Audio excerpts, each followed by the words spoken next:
Já são 18 dias de guerra na Ucrânia e hoje intensos bombardeios atingiram os arredores da capital e a fronteira do país com a Polônia. Polônia, que faz parte da OTAN, aliança militar liderada pelos Estados Unidos, então um ataque muito perto da Polônia pode mudar o rumo dessa guerra.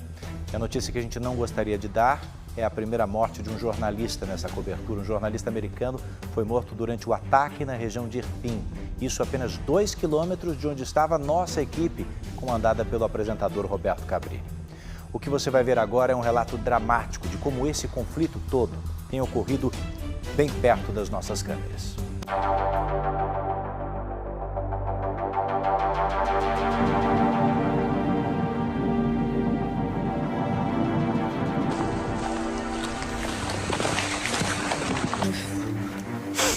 Um domingo marcado por tensão e novos enfrentamentos. Assim documentamos ataques a civis na vila de Stoyanka, região de Irpin, noroeste de Kiev. Essa casa totalmente destruída, enquanto a gente ouve os disparos. Os tiros da artilharia são ouvidos. Nesse momento a gente pode identificar que são tiros da artilharia ucraniana em direção às posições russas, aqui perto do perímetro urbano da capital Kiev. Essas vilas sofreram ataques recentes das forças russas. Trata-se do fronte mais explosivo da guerra nesse momento, onde nesse domingo foi morto o jornalista que até 2015 trabalhou para o New York Times, Brent Anthony Renault, de 51 anos. No momento de sua morte, estávamos na mesma área, a apenas 2 quilômetros, em outro setor da cidade de Irpin. Estávamos documentando outro ataque a civis. Mais um disparo acaba de acontecer. Isso faz parte da rotina. Final da manhã de domingo. Estamos registrando a situação no fronte. Estamos nesse momento na vila de Stoyanka, aqui na região noroeste de Kiev.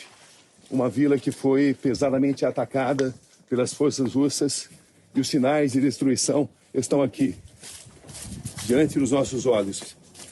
Eu já consigo observar dessa posição essa casa totalmente destruída, enquanto a gente ouve os disparos. Vejam só, aqui foi reduzido essa casa. Quem estava aqui não conseguiu sobreviver.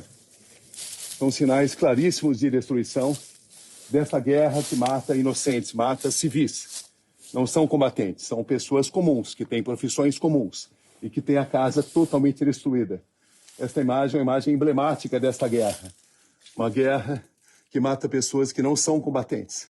Pessoas que fazem parte de uma comunidade, que tinham uma vida, que tinham um destino e que tinham um futuro.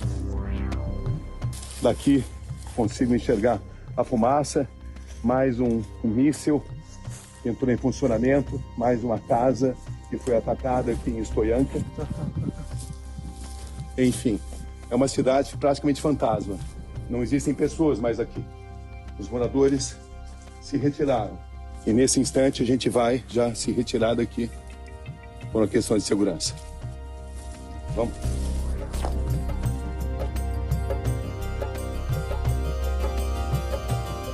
Ponte marca o território. Vem.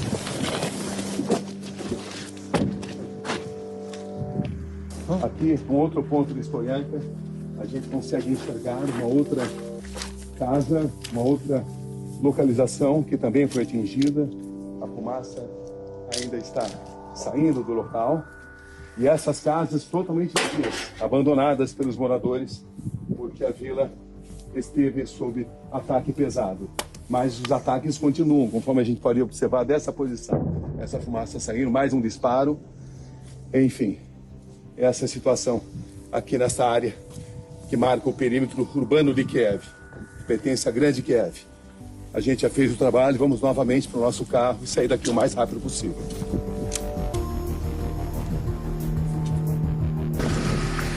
Basile trabalha de segurança no local. Ele me conta que gostaria de ir embora.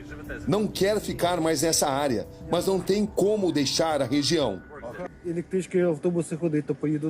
Ele não tem a possibilidade de sair daqui porque não existe transporte, ou seja, tem pessoas que são obrigadas a permanecer aqui, apesar de todo o risco. Ele trabalha aqui e vai permanecer aqui no momento que a gente ouve mais um disparo, bombas que estão sendo lançadas, mísseis que estão sendo lançados, e a guerra continua aqui em Stoyanka.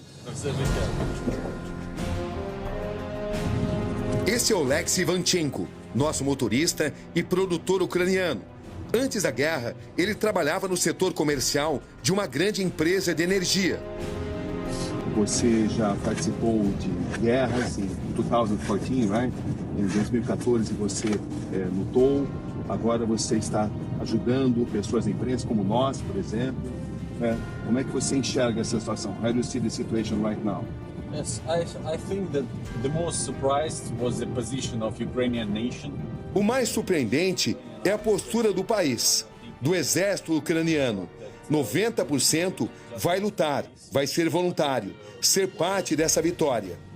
A situação é muito complicada porque o exército russo é um dos maiores do mundo. Mas estamos lutando e com algum sucesso. E pessoalmente afirmo que nunca vamos deixar nossa nação. Vamos lutar até o fim.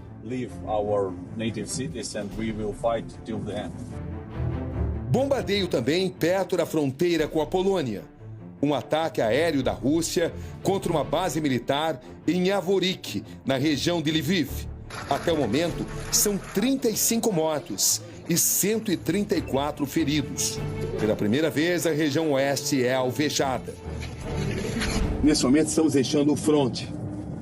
Essa posição, esse checkpoint marca o território onde a gente vai tentar se reaproximar de Kiev para deixar essa zona que está sendo pesadamente bombardeada pelas forças russas, que estão, evidentemente, tentando penetrar na capital ucraniana. Aqui nós estamos na entrada de Vilarótica, é o caminho para Kiev, e a gente tem uma boa noção de como as forças ucranianas estão esperando o ataque russo, a entrada dos blindados russos. Vejam só, aqui estão as forças ucranianas, a gente pode enxergar blindados, essa barreira, os soldados, as posições ucranianas estrategicamente dispostas. É um jogo de estratégia e nesse jogo vale tudo. Aqui das 4 pontes que existiam nesta região noroeste da cidade de Kiev, 3 foram destruídas pelos próprios ucranianos para dificultar um eventual acesso dos blindados russos. Os caminhos aqui continuamente precisam ser mudados, outra ponte acaba de ser destruída e a gente precisa tomar uma outra rota para voltar ao centro de Kiev. Esta imagem, aqui por exemplo, o nosso cinegrafista Adrian está filmando a bandeira branca e essa bandeira branca improvisada, ela sinaliza a presença de refugiados nesse carro. São os últimos refugiados que estão sendo retirados dessa região que foi pesadamente atacada pelas forças russas. Esse carro vai passar pela capital Kiev e de Kiev seguir para outras áreas mais seguras.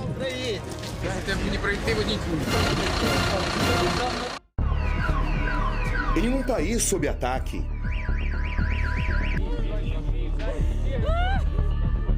uma metrópole perto de seu limite físico, emocional, logístico. Estamos aqui na área de Shevchenko, que é muito crítica porque ela delimita a área onde estão o exército russo e o exército da Ucrânia. Cercada pelas tropas russas, Kiev vive uma espécie de contagem regressiva. Estamos, nesse momento, nos aproximando do depósito de comida que acaba de ser atingido por um míssil russo. A contagem para um momento que poderá ser decisivo. Ter consequências devastadoras. E ainda revelar o futuro de um povo. Do you guys feel that you are ready for the battle?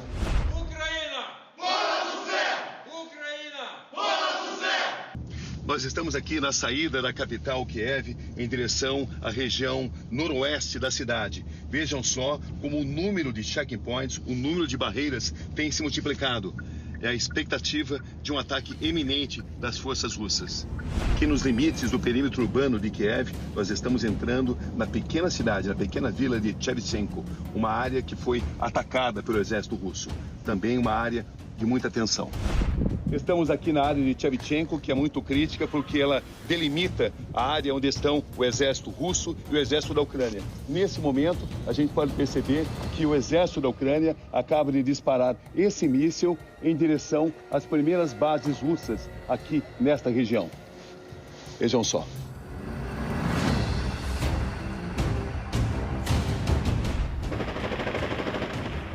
As batalhas e os bombardeios nas pequenas vilas e cidades dão o tom do que parece ser inevitável. Estamos nesse momento em uma área muito tensa nessa guerra, porque o exército russo está apenas 3 quilômetros daqui, os disparos são ouvidos constantemente. É a fronteira entre a área controlada pelas forças da Ucrânia e a área que já está controlada pelas forças do exército da Rússia. Nesse momento, a gente está acompanhando a chegada de um tanque ucraniano que vai se juntar à coluna para proteger a entrada da cidade. São 2 exércitos em 2 regiões estratégicas na saída da capital. Juntando-se todas as forças russas nesta área, são aproximadamente 700 tanques, à espera de poder invadir a cidade, à espera dos primeiros ataques aéreos para então fazer a invasão terrestre. A cada instante, novos desdobramentos. Áreas que antes pareciam seguras viram campo de guerra. Aqui nesta região, sabe-se que foram instaladas muitas minas terrestres para tentar impedir o avanço dos tanques russos que estão fora da cidade. As ofensivas a alvos específicos em Kiev persistem. Em uma tentativa de minar as forças ucranianas, formadas por tropas regulares e milhares de voluntários. Gente que mostra um poder de fogo surpreendentemente grande. Estamos nos aproximando de um marco importante nesse momento, nesta guerra. O checkpoint número 0, ou seja, o checkpoint que demarca o limite do território ocupado pelas forças ucranianas aqui na capital e o avanço dos tanques russos que estão apenas 3 quilômetros daqui, ou seja, somente até esta região, até esta área, existem forças armadas da Ucrânia. A partir daqui é o que os especialistas chamam de nobody's land, ou seja, terra de ninguém. Para nós jornalistas, um desafio ainda maior: conseguir autorização para circular nesses lugares. Às vezes se consegue, outras vezes não. A partir desse ponto, mesmo estando no carro, é fundamental que a gente use toda a proteção: o colete, a prova de balas e o capacete. Percorrendo as áreas mais críticas dos arredores da capital, documentamos o quanto cada território é disputado ferozmente. Estamos, nesse momento, nos aproximando do depósito de comida que acaba de ser atingido por um míssil russo. Vejam só, o trabalho do Corpo de Bombeiros, toneladas de comida estavam estocadas aqui. E o míssil deixou o depósito parcialmente destruído. Os russos, nesse trabalho de destruir pontos estratégicos dos ucranianos. O mapa revela como as forças russas se aproximam numa tentativa de estrangular o poder de defesa da grande e milenar metrópole ucraniana. Até mesmo o sol está totalmente encoberto pela fumaça. A gente consegue observar dessa posição. E Brovary fica na região nordeste de Kiev, na grande Kiev. Ou seja, mais uma ação que marca a aproximação das forças armadas russas desta região da Ucrânia.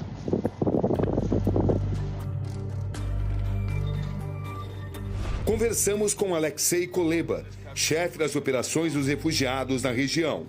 Сьогодні тут ситуація наступна. 4-й день Ele nos explica que desde que iniciaram a retirada de pessoas, mais de 25 mil refugiados já passaram por esta região. Muitos voluntários têm ajudado a construir centros de apoio para esses civis, oferecendo ajuda humanitária, remédios e comida. Repartem o pouco que sobrou. Daqui, os ucranianos seguem de ônibus até a estação de trem para conseguir chegar ao oeste do país, onde há menos perigo. O corredor humanitário está funcionando bem aqui? Alexei diz que é difícil dizer porque apenas 15% dos carros conseguem cruzar a região. O restante acaba barrado pelos soldados russos. Pergunta ao oficial do exército ucraniano qual a situação nesse momento. How is the situation right now here? Ele afirma que tudo está sob controle. A maioria dos civis foram retirados da região com segurança, embora ele mesmo saiba que ainda existe muito risco e para muita gente. Por enquanto, a capital ucraniana resiste e, por vezes, chega a contra-atacar com sucesso as forças invasoras. Estamos nesse momento na vila de Kalininka, nordeste de Kiev. Dessa posição, a gente observa aquele tanque ucraniano. Ali, logo à frente, um checkpoint. Desse ponto, nós não podemos passar, porque a partir daquela barreira encontraremos as forças russas. Aqui, recentemente, houve uma importante batalha que os ucranianos estão denominando de Batalha dos Tanques. Havia 60 tanques russos e, desse número, segundo as forças ucranianas, 13 foram destruídos. É exatamente o local que dá acesso à capital Kiev. Esse embate foi registrado por um drone. Aconteceu a cerca de 20 quilômetros da capital, em plena área residencial da cidade de Brovary. A caminho de Kiev, o comboio russo é surpreendido pelas forças ucranianas. Vários tanques são bombardeados.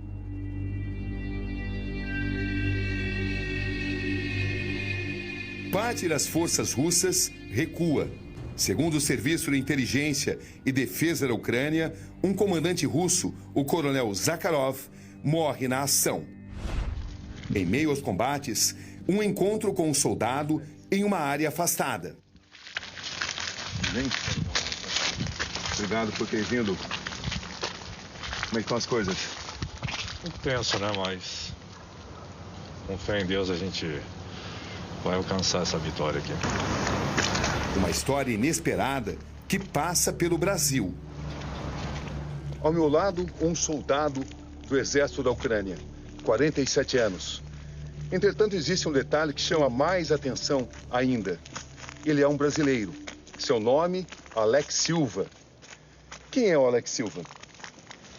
Bom, eu sou uma pessoa comum que veio parar aqui na Ucrânia. Estava fazendo treinamento em diversas partes do mundo e vim para cá, gostei do país, gostei do povo. O que você fazia no Brasil? No Brasil eu trabalhava numa academia, como instrutor numa academia, trabalhei já em comércio, trabalhei em indústria, trabalhei em vários lugares no Brasil. Por que você escolheu a Ucrânia? Na verdade foi uma coisa meio de destino, sabe?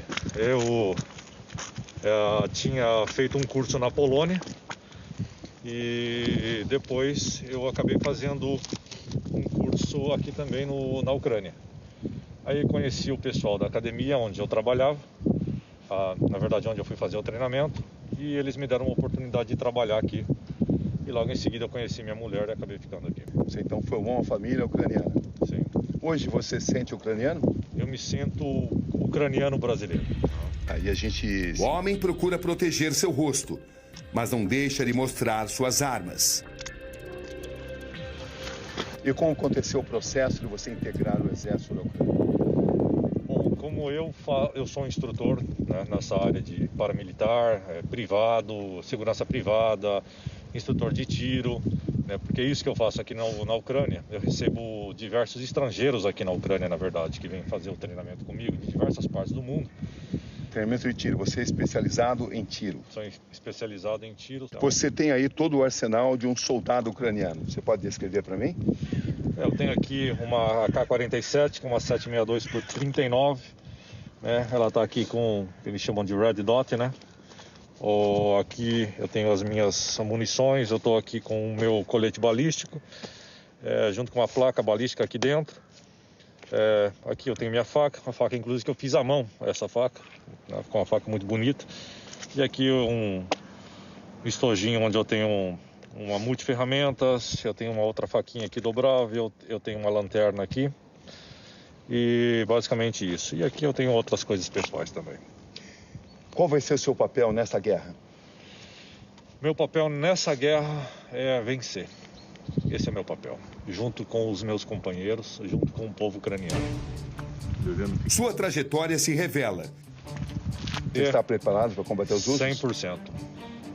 100% preparado. Até que ponto o exército da Ucrânia pode vencer essa guerra, na sua visão? Na verdade, o exército ucraniano já venceu essa guerra. Por quê? Porque simplesmente o Putin ele não tem uma outra saída a não ser atacar. Ele vem atacando os civis, ele está bombardeando todas as cidades da Ucrânia, mas ele não está invadindo com os seus soldados, porque ele sabe que vai ser destruído aqui dentro. Como é que você define o estágio da guerra nesse instante? Decisivo para a Ucrânia. Porque as forças russas estão prestes a atacar Kiev. Sim. Então, esse Pode acontecer a qualquer instante. Qualquer momento. Esse ataque que vai acontecer e com os caças poderosos da Rússia será um ataque decisivo para toda a história da guerra. Como é que esse ataque está sendo visto entre vocês? Esse ataque está sendo visto da seguinte maneira. Nós temos que nos proteger, deixar os nossos inimigos entrarem. E quando eles estiverem bem à vontade, como está acontecendo agora, porque a Ucrânia, de repente, não tem uma força militar para combater no fronte, ali como estava na parte leste. Mas quando os inimigos entram, eles não saem daqui. A área onde o brasileiro mora, aqui na Ucrânia, foi recentemente bombardeada. Alex filmou tudo. O lugar fica em uma das posições mais delicadas da grande Kiev. Você viveu hoje um momento muito difícil na sua casa. Sim. Você pode descrever o que aconteceu? Na verdade, foi uma artilharia russa que, em frente da minha casa, acabou explodindo, arrebentou todas as janelas da minha casa. O que você pensou naquele momento? Bom, a gente, na verdade, já está um pouco até acostumado, né? É uma coisa até meio estranha, mas a gente acaba acostumando com os booms todos os dias aqui. E nessa batalha muita gente vai morrer, muita gente inocente. Muita gente inocente vai morrer. E como resistir a isso? Existem armas para isso? Existem armas e existem pessoas para isso. O armamento que veio de fora melhorou muito as condições do exército da Ucrânia. Ajuda bastante. Agora estão negociando, inclusive, alguns caças que os Estados Unidos provavelmente vai liberar para que a gente possa nos defender aqui. Como é que você descreve o arsenal ucraniano nesse momento? Eu descrevo não somente o arsenal, mas principalmente a moral dos soldados aqui. E isso é o que está fazendo a diferença agora. E além dessa moral dos soldados, que armas estão à disposição? Tem artilharia, tem caças ainda, tem armas antimísseis, tem muitas armas antitanque aqui que tem feito uma diferença enorme. Também tem o drone turco que tem feito uma diferença gigantesca no campo de batalha. E quando esse ataque começar, qual vai ser a sua função, o seu papel? Defender tanto os civis como defender o país e defender os meus amigos. E você está pronto para isso? 100%. Alex me leva ao quartel-general de sua missão atual.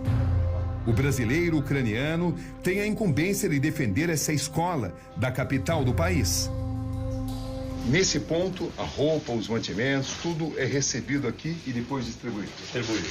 A gente não deixa as pessoas ficarem aqui nesse local porque a gente corre um sério risco, inclusive, de ser bombardeado. Entendi. E como esse lugar não tem um bunker, então a gente faz esse trabalho somente de distribuição aqui, a gente não mantém as pessoas aqui. E aqui qual que é a sua função, o seu papel? A minha função é proteger todo o perímetro. Ao mesmo tempo também os meus companheiros aqui, a gente faz alguns treinamentos num local próximo daqui e às vezes até aqui mesmo a gente faz alguns treinamentos também, Então tem um grupo de elite aqui que a gente vem trabalhando todos os dias para poder sair nas ruas, fazer vários tipos de trabalho. Por exemplo, a gente precisa de um hospital levar os medicamentos, a gente precisa de um outro ponto levar equipamentos até para os militares, né? A gente tem equipamentos aqui também que estão guardados aqui. Então a gente faz esse trabalho de distribuição no geral. Por razões de segurança, não vamos revelar o nome do local. O que era um estabelecimento de ensino para crianças ucranianas vira centro de resistência e proteção. Aqui, civis se abrigam e ajudam no que podem. Nós estamos fazendo esse trabalho agora também de arrecadar, né, todos esses agasalhos, né, e alimentos, remédios, etc. Tem o outro lado também que eu vou mostrar lá para vocês, né? Aqui, né, são vários sacos de dormir, para pessoas que basicamente não estão dormindo na rua, né? Que tem muita gente que realmente perdeu tudo dentro de casa, né? Não tem mais nada. Então, ali tem sacos de dormir, tem aquelas caminhas, né? Aquelas esteiras que a gente põe no chão. Né? Aqui produtos de higiene também, né? Aqui tem muito cobertor, né? Que a gente está arrecadando, né? Ali tem bastante roupa também.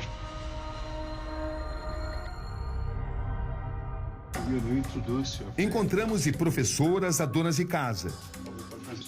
Natasha trabalhava como intérprete antes da guerra. Agora coordena o recebimento de alimentos e agasalhos. Pode me descrever o que vocês estão fazendo aqui? We collect different goods from all the people who would like to help. Eles coletam diferentes bens de pessoas que estão dispostas a ajudar. A comunidade não para de enviar doações, diz ela agradecida. Muitas roupas, Some food, comida, something for hygiene. Tell me. produtos de higiene. Products. You can see the ladies bringing first aid kits right now as well. Está trazendo produtos de primeira assistência para crianças. O porão da escola foi transformado em um pequeno hospital. O porão aqui foi transformado em um pequeno hospital. Isso para receber pessoas, inclusive vizinhos, né? Pessoas daqui da vizinhança que podem a qualquer momento sofrer aí um ferimento grave, né? E a gente dá os primeiros socorros aqui e já transporta direto para o hospital, porque essa é uma área residencial, né? E realmente, como esses caras não estão respeitando os civis, então a gente está preparado, inclusive, até para recebê-los aqui também. Algumas das armas são antigas, mas ainda podem ser eficientes. E tudo que passa por aqui segue para o fronte. A gente coleta as armas. Aqui a gente tem uma RPG, isso aqui é uma arma soviética, mas ela pode destruir um tanque facilmente. Aquele ali também é um outro lança-foguete, também uma arma antitanque, né? Não é como essas modernas que tem hoje, uma arma soviética, na verdade. Mas a gente também tem, em outro lugar, na verdade, as armas mais modernas para destruir o tanque, como os lança-foguetes Javelin, né, os americanos. Que são uma das principais armas. Sim, e também tem a ucraniana também, que é muito eficaz e é bem moderna também. A rotina deles passa por treinamento militar. Por enquanto, trata-se apenas de um treinamento. Mas em poucas horas, talvez em poucos minutos, tudo isso pode se tornar parte da vida real. Do lado de fora da janela, a guerra está à espera. Mesmo sem patente de comando, o brasileiro mostra liderança entre os outros soldados. Do que se trata esse treinamento agora? Esse, na verdade, que a gente vai fazer agora é uma simulação de resgate com uma corda. No caso, por exemplo, um soldado ele vem a ser alvejado e a gente não colocar os outros soldados em risco porque de repente estão na linha do fogo. Por exemplo, tem um sniper, a gente não sabe de onde é. E o soldado ele está ferido, mas ele está consciente. Então a gente vai fazer aqui uma simulação agora de resgate através da corda. O que você procura passar para esses voluntários? Eu procuro passar o melhor do que eu aprendi no mundo inteiro. E existem muitas armadilhas esperando o exército russo? Sim, muitas. A gente vai usar cada uma delas e até coisas que eles nem imaginam. Bem efetivas? Extremamente efetivas. Essa simulação que a gente fez agora é como se ele tivesse sido alvejado na perna. E a gente colocou um tourniquet para estancar o sangue, porque não é como um filme de Hollywood que as pessoas tomam um tiro no braço, na perna e não acontece nada. No caso, você tomar um tiro na perna, você pode morrer em 60 segundos até. Enquanto ele era resgatado, continuava combatendo, atirando. Exatamente. Antes da guerra, cada um aqui tinha uma profissão bem diferente, nada a ver com ser um soldado. Programador, professor. English teacher. Professor de inglês. Programador. Advogado, programador. Profissões bem diversas. Agora, todos são soldados da Ucrânia. Ao anoitecer, os soldados se juntam, fazem planos para suas ações e juram defender a escola, o distrito e suas convicções até o último instante, até a última bala. Você dorme sempre com a arma ao seu alcance. Sempre arma. Vai ser assim nos próximos tempos. Até a guerra acabar. Essa é a minha companheira atual. Infelizmente, minha esposa não está dormindo do meu lado e eu tenho que colocar meu fuzil do lado. Onde ele está? A 200 quilômetros daqui. No lugar seguro. Sim, está na casa do irmão dela. E você não tem nem ideia de quando você vai revê-la? Não tenho ideia. Infelizmente, as estradas, muitas estão bloqueadas pelos russos. E a gente sabe que muitas famílias já foram mortas por eles, pelos russos, né? Então, mesmo estando com a roupa civil, ou sendo incivil, você corre um risco muito grande de ser alvejado por eles. O que passou isso para você? E passa uma tristeza de ver as famílias aqui sendo separadas e muitas até dilaceradas, né, no caso das pessoas que foram mortas. Muito triste isso. São muitas batalhas dentro de uma só. E entre elas, a tentativa de retirar a população civil do fogo cruzado. O que nem sempre tem sido possível. Durante um cessar-fogo para a formação do corredor humanitário, começa o ataque russo. Mães se desesperam. Uma mulher é atendida às pressas. Com ferimentos graves, ela é levada de maca para uma ambulância. Médicos que deveriam estar socorrendo os feridos também se tornam alvos. Esse outro militar tenta acalmar a criança. De repente, a ameaça de outra bomba faz todos correrem de volta para dentro do hospital, em busca de proteção. O local, que também funciona como maternidade, é completamente destruído. Do lado de fora surge uma enorme cratera com profundidade equivalente a um prédio de 2 andares. Segundo as autoridades de Mariupol, o bombardeio causa a morte de 3 pessoas, incluindo uma criança, além de 17 feridos.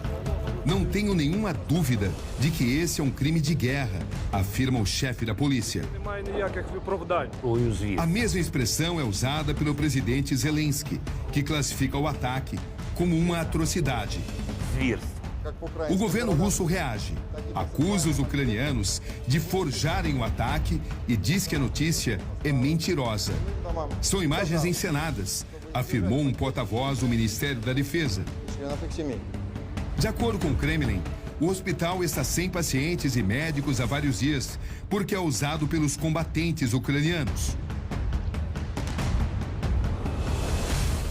Os russos também acusam os ucranianos de manterem fábricas de armas biológicas. Os ucranianos negam.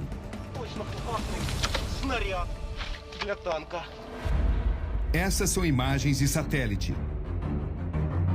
Mostram a cidade de Mariupol devastada em poucos dias.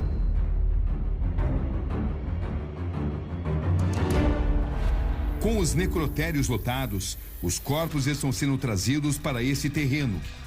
É o antigo cemitério da cidade. Nada de enterros individuais. Aqui uma vala foi aberta para receber os mortos.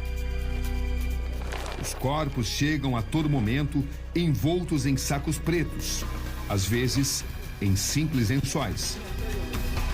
Os ucranianos vítimas da guerra são colocados juntos, sem identificação, sem cerimônia e sem despedida. Diante dos mais recentes ataques, o Tribunal Penal Internacional intensificou as investigações sobre crimes de guerra. Entre as suspeitas está o possível uso de bombas de fragmentação, as chamadas bombas termobáricas ou bombas de vácuo. Esse tipo de armamento é um dos mais temidos porque tem altíssima capacidade de morte e destruição. No início do mês, grupos de direitos humanos e o embaixador da Ucrânia nos Estados Unidos acusaram a Rússia de usar armas termobáricas para explodir uma refinaria de petróleo localizada no nordeste do país. O ministro da Defesa britânico confirma a informação. Os mísseis termobáricos teriam sido lançados de tanques como esses, os chamados TOS-1. Esses veículos. Isso significa que o efeito devastador dessas armas é imenso. As substâncias químicas conseguem penetrar mesmo em estruturas fechadas. Ou seja, ainda que a pessoa esteja abrigada em um prédio, há um grande risco de que ela sofra as consequências da explosão ou queimaduras. Não é a primeira vez que armamentos de destruição em massa, como esses, são suspeitos de serem usados. Nos anos 2000, a própria Rússia foi condenada pela explosão de bombas termobáricas na Chechênia. E os Estados Unidos também lançaram esse tipo de míssil na guerra do Afeganistão. Apesar das pequenas vitórias, a disparidade é grande. E não se sabe o quanto Kiev poderá suportar.